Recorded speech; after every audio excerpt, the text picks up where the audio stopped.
Hey Red Raiders, it's George. If you didn't know, I'm a sophomore here at Texas Tech, and one of the hardest decisions I had to make as a freshman was picking a place to live. So I thought I'd come on here and give you my 4 steps to finding an apartment in Lubbock. Let's get on with the video.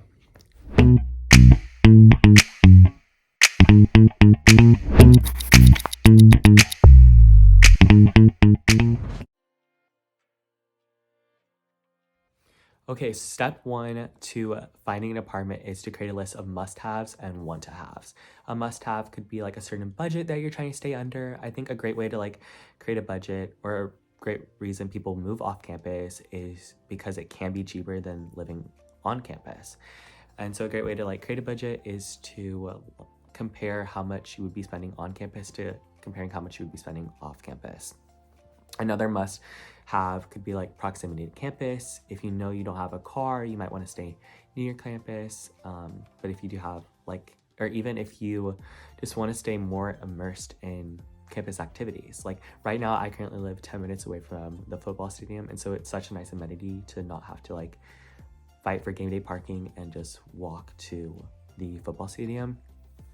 Another must have could be square footage. So it could be if you're living in a flat or if you're living in a cottage style apartment. And so some of your must-haves can also affect your want-to-haves.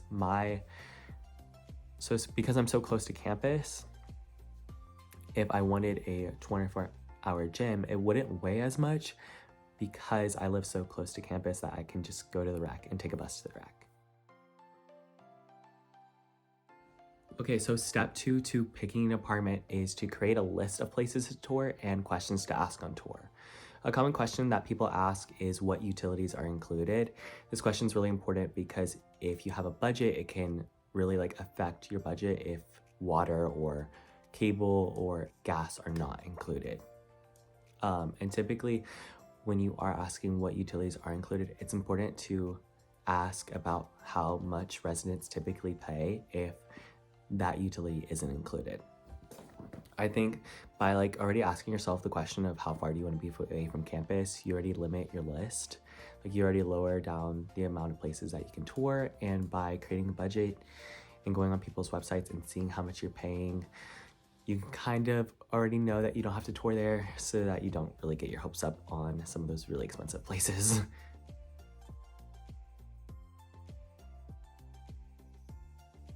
Okay, so step 3 is to tour, ask questions, and take notes. Talk to your leasing agent about what you want, and they can help fill in the gaps. Sometimes when you talk to your leasing agent, they can tell you about deals that are either on their website or seasonal, and you really want to take note of that so that you can sign as soon as possible and get the best deals possible.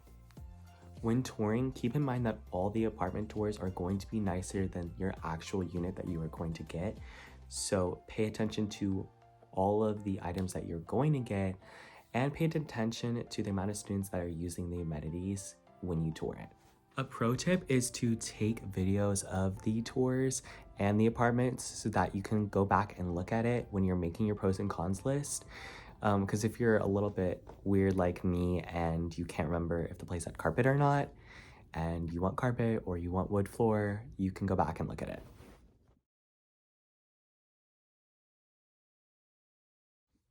Step 4 is to compare and contrast apartments. Make a pros and cons list for each place and make sure that your must-haves outweigh your want-to-haves. This is a very stressful and important decision to make, so make sure to be nice to yourself and ask your parent/cosigner for advice.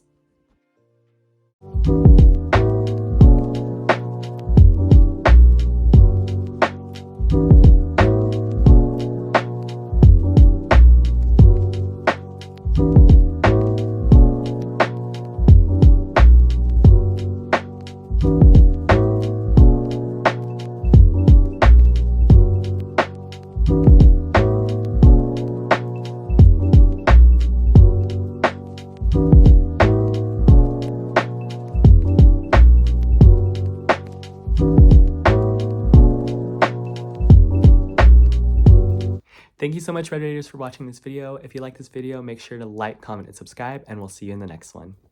Wreck 'em.